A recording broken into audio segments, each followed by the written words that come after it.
Hello, everyone, and welcome back to Everyday English Channel. We are genuinely thrilled to have you here with us today. I'm Sarah. And I'm Jack. This is the place where we don't just teach English. We live it, breathe it, and explore all the messy, complicated, beautiful ways it shows up in real human experience. If you're someone who wants to understand English as it's actually spoken, not the sanitized textbook version, but the real thing, then you're in exactly the right place. Please hit that like button and subscribe to Everyday English Channel. It truly keeps us going, and Jack personally reads every single subscription notification. I do, at 3 a.m. while eating cereal. It's a whole thing. But seriously, your support means everything to us. So today, we're tackling something that I think is going to surprise you with how deep it goes. We're talking about your workday.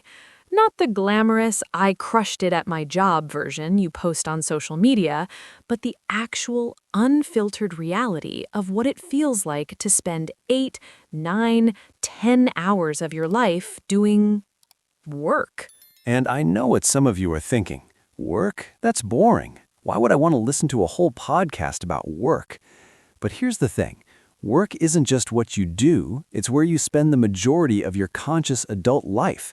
It's where you form relationships, where you develop skills, where you experience triumph and frustration and boredom and occasionally transcendence.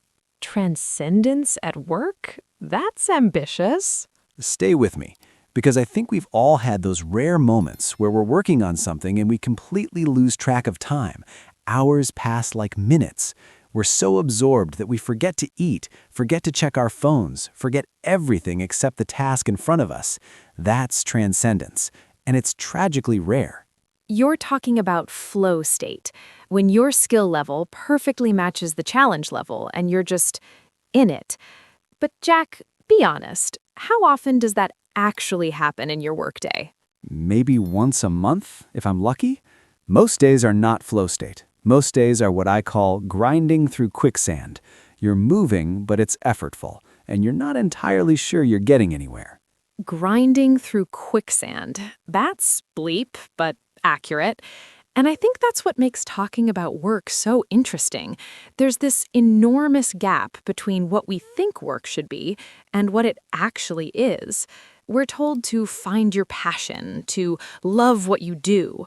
But most people are just trying to pay rent and not lose their minds. The passion narrative is dangerous because it implies that if you're not passionate about your job, you're doing something wrong. You failed somehow. But what if your job is just a job? What if it's the thing you do to fund the life you actually want to live? That's heresy in modern culture. We're supposed to be defined by our work. When you meet someone new, what's the second question after what's your name? It's what do you do? As if your job is your identity. And that question makes me uncomfortable every time because I never know how to answer. Do I give my job title? Do I explain what I actually do all day? Do I talk about what I wish I was doing? There's so much weight in that simple question. What do you wish she was doing? See, now you're getting personal. I wish I was writing. Not emails, not reports, not memos, actual writing. Stories, essays, things that matter to me. But that doesn't pay the bills, so here I am sitting in meetings about meetings. Meetings about meetings. I felt that in my soul. Can we talk about how much of the workday is just administrative theater? You're not actually producing anything. You're just maintaining the appearance of productivity. Administrative theater. I'm stealing that phrase. Because yes, so much of work is performance. You have to look busy even when you're not. You have to attend meetings even when your presence adds no value. You have to respond to emails within a certain time frame even those emails don't matter. And nobody talks about how exhausting that is. The performance of work is sometimes more tiring than actual work because you're constantly code switching, constantly monitoring yourself, constantly wondering if you're doing enough, saying the right things, appearing sufficiently engaged. This is something I think about a lot with language learners. If you're working in English as a second language, you're doing all of that performance plus the additional cognitive load of operating in a non-native language. Every conversation requires extra processing. Every email takes longer to write because you're double-checking grammar and tone. That's exhausting just thinking about it. And I don't think native English speakers appreciate how much effort that requires. They'll criticize someone's accent or grammar without understanding that person is doing something incredibly difficult, thinking, working, and translating simultaneously. Which brings me to something I've been curious about. For our audience members who work in English, what does your internal monologue sound like during the workday? Are you thinking in English? Are you thinking in your native language and translating? Is it a mix? That's such a personal question. I love it, because I think a lot of people assume you're either fluent or you're not. But fluency is so much more complicated than that. You might be fluent in writing, but struggle with speaking, or fluent in casual conversation, but freeze up in professional contexts. Context is everything. I have a friend who's perfectly comfortable ordering food in English, chatting with neighbors, watching movies, but put him in a business meeting and he suddenly can't find the words. The stakes feel higher. The register is different. The margin for error feels smaller. The margin for error. That's the anxiety, isn't it? In casual conversation, mistakes are fine. They're human. But in professional settings, there's this fear that mistakes will make you seem incompetent or unprofessional. And that fear isn't irrational. Studies show that people with accents are often perceived as less intelligent or less trustworthy, which is absolutely unfair and linguistically nonsensical, but it's the reality. So if you're working in English as a second language, you're navigating not just the language, but also people's biases. This is getting into territory that makes me angry, because language should be about communication, not about gatekeeping. If I understand what you're saying, your accent is irrelevant. The fact that some workplaces penalize people for having accents is discriminatory. Agreed. But let's talk about what actually happens during a typical workday, because I think there's value in examining the mundane. Sarah, walk me through your morning at work. You arrive, then what? I arrive, and immediately I'm behind. There are already 20 emails waiting for me, Slack messages, texts. It's like the world has been moving at full speed while I was commuting, and now I have to catch up. So the first hour of my day is just triage. Triage. That's a medical term for deciding which patients need immediate attention, and you're applying it to emails. That says something about how we perceive work, as a constant emergency.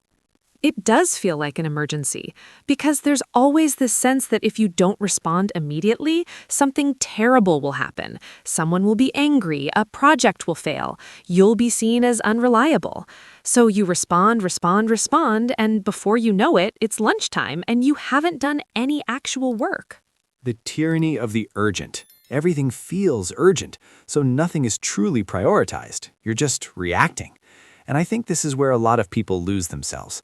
They come to work with intentions. Today I'm going to focus on that big project, but then the day happens to them instead. The day happens to them. That's exactly it. You're not steering the ship, you're being pulled by currents. And those currents are other people's needs, other people's deadlines, other people's priorities.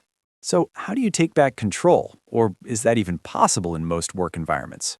I think it's possible, but it requires being intentional in a way that feels almost rebellious. Like, I've started blocking time on my calendar for focused work. I literally put "do not schedule" in 2-hour blocks. And even then, people try to schedule over it. They see it as available time because you're not in a meeting. Never mind that you're trying to actually accomplish something. There's this assumption that if you're not in a meeting, you're available. And if you push back, you risk being seen as difficult or uncooperative. So you end up sacrificing your deep work time to accommodate everyone else's scheduling needs. It's maddening. Deep work. We talked about this in our routine episode, but it's worth repeating because it's so critical. Deep work is focused, undistracted time spent on cognitively demanding tasks. It's how you produce meaningful output. But most workplaces are designed to prevent deep work. Open offices, constant notifications, meeting culture. It's like we've optimized for collaboration and communication at the expense of actual thinking. And then we wonder why people are stressed and burned out. You spend 8 hours being interrupted, switching between tasks, never fully focusing on anything, and at the end of the day, you feel exhausted but also unaccomplished. Busy but not productive. That's the modern work experience in a phrase. Can we talk about lunch? Because I think lunch is a microcosm of everything wrong with work culture. Lunch is a microcosm. Okay, I'm intrigued. Explain. Most people don't take a real lunch break. They eat at their desks while responding to emails or attending meetings. Lunch becomes just another task to squeeze in. And if you do take a proper lunch break, if you leave your desk, go outside, take a walk, you feel guilty. You feel guilty for taking the break you're entitled to. That's so backwards. But I do it too. I'll eat a sandwich while typing with one hand, and I'll tell myself I'm being efficient, but really I'm just denying myself a basic human need for rest. And the thing is, breaks make you more productive. There's tons of research on this. Your brain needs downtime to consolidate information and recharge. But we've created a culture where taking breaks is seen as weakness or laziness. I read somewhere that European countries have much longer lunch breaks, like 2 hours in some places, and people actually go home or sit down for a meal. Meanwhile, in the US, you're lucky if you get 30 minutes, and even that feels indulgent. It's a cultural difference in how we value work versus life. Some cultures work to live, other cultures live to work. And if you're in a work-obsessed culture, any time not spent working feels like wasted time. Which is why I think it's important for language learners to understand these cultural differences. If you're working in an English-speaking country, especially the US or UK, you need to understand that the work culture might be very different from what you're used to. The pace might be faster, the expectations might be higher, the boundaries might be blurrier. And you have to figure out how to navigate that without losing yourself. How do you work hard without burning out? How do you meet expectations without sacrificing your health or relationships?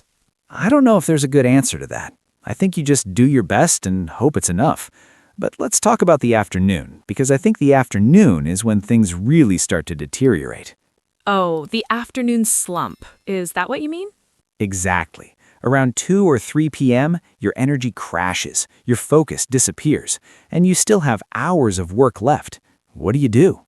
Coffee. That's what everyone does. You drink more coffee, even though you know it's just postponing the crash.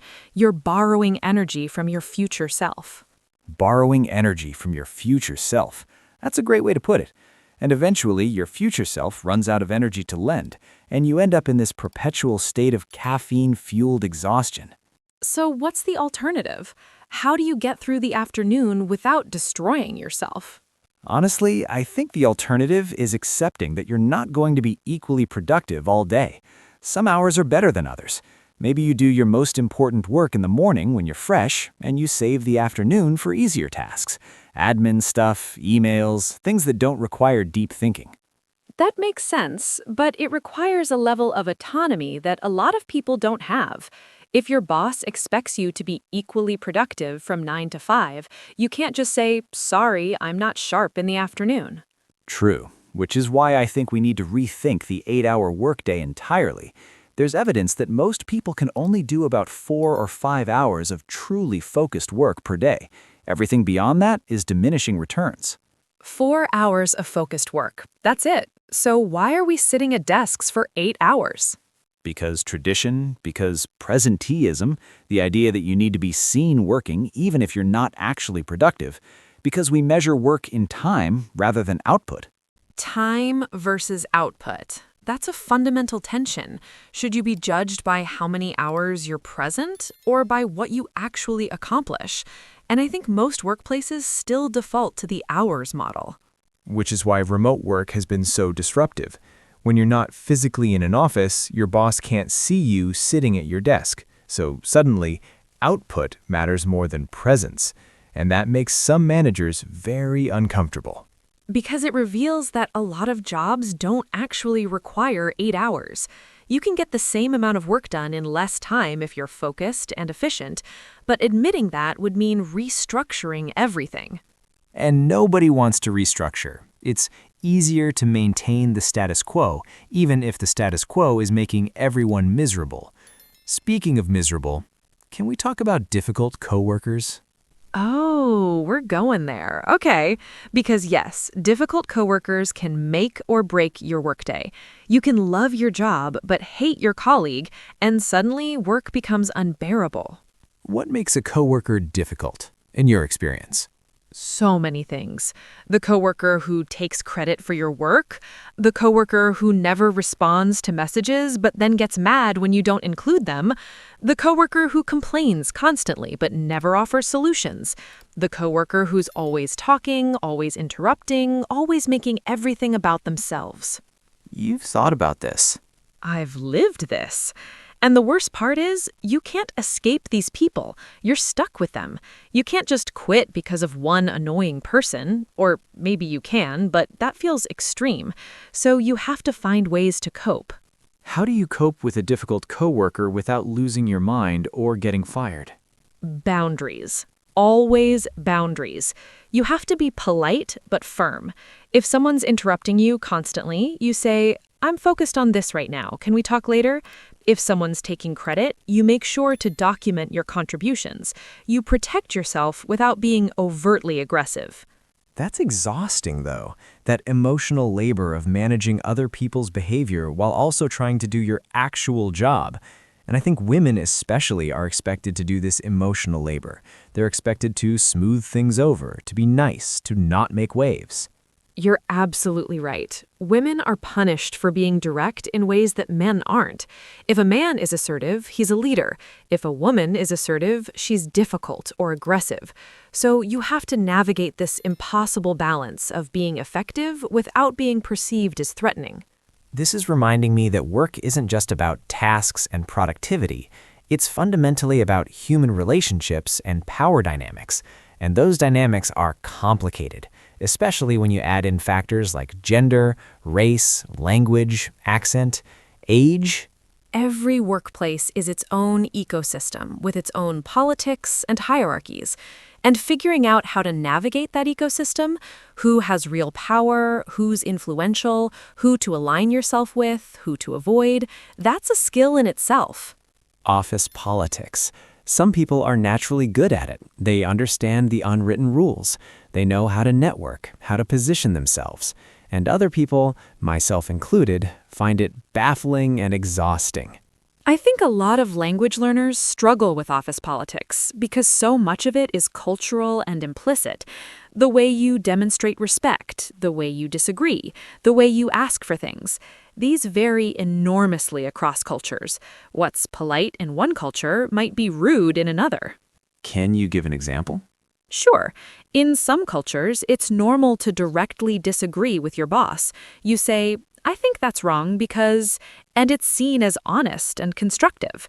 In other cultures, especially more hierarchical ones, directly contradicting your boss would be incredibly disrespectful. You have to find indirect ways to express disagreement. So if you're working in English in a culture that values directness, but you come from a culture that values hierarchy, you might come across as passive or unclear even when you're trying to be respectful. Exactly. And the reverse is true too. If you're naturally direct and you're working in a culture that values indirectness, you might be seen as rude or aggressive. There's no universal right way to communicate at work. This is making me think about language learning in a new way. It's not just about grammar and vocabulary. It's about understanding the cultural context that shapes how language is used. And that's so much harder to teach or learn. You can memorize all the business English phrases in the world, but if you don't understand the cultural expectations, you're still going to misunderstand and be misunderstood. So what do you do? How do you learn these unwritten rules? Observation. You watch how other people interact. You notice patterns. Who speaks up in meetings? How do they phrase their ideas? How do people disagree?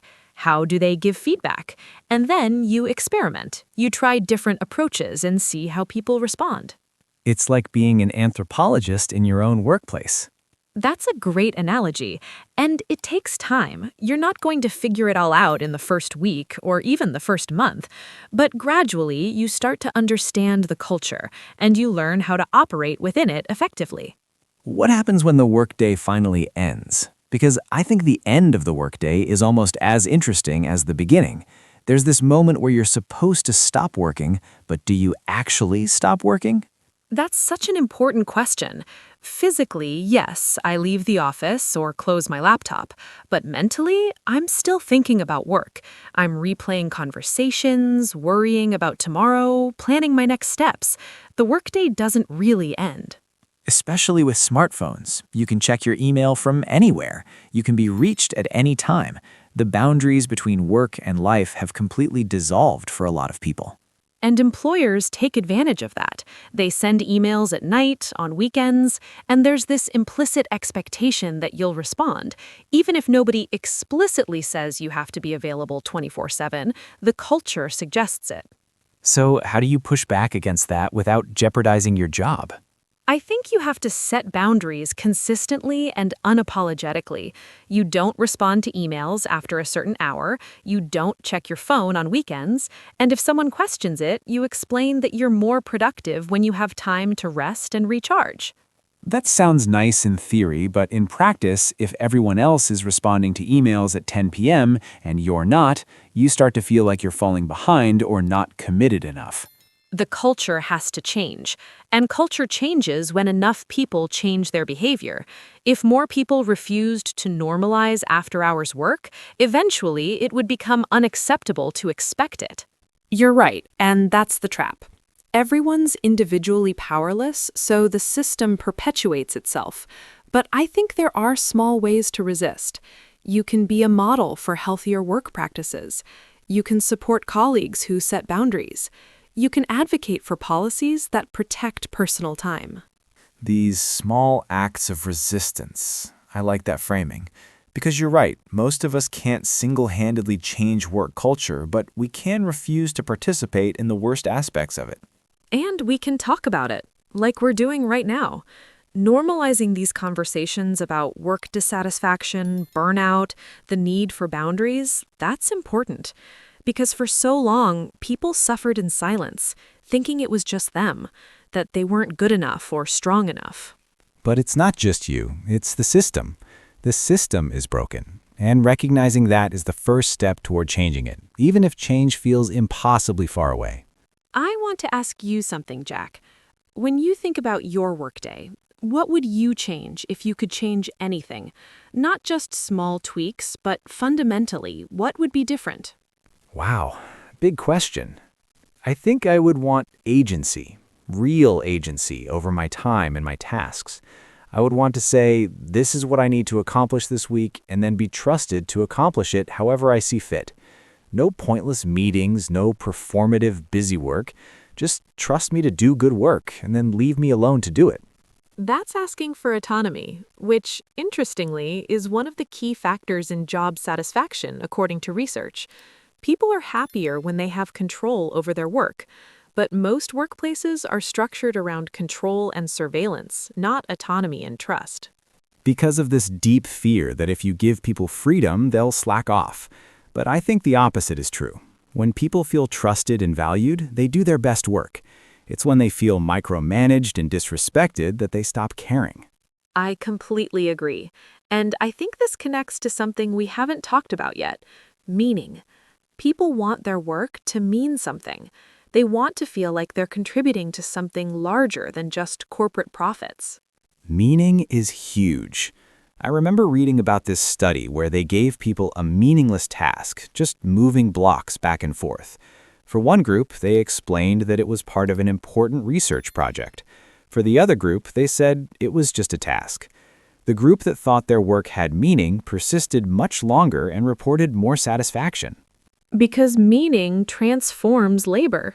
Even difficult work can be fulfilling if you believe it matters, but if you're just going through the motions to collect a paycheck, it's soul-crushing. And so many jobs feel meaningless now. You're creating reports that nobody reads, you're attending meetings that accomplish nothing, you're contributing to products or services that you don't believe in or that actively harm the world, and you're supposed to be grateful for the opportunity. That's the existential crisis of modern work. We've organized our entire society around jobs, but so many of those jobs don't actually need to exist. They're what anthropologist David Graeber called bullshit jobs, jobs that even the people doing them can't justify. Bullshit jobs. That's harsh but accurate. And if you're stuck in one, what do? You can't just quit without another job lined up.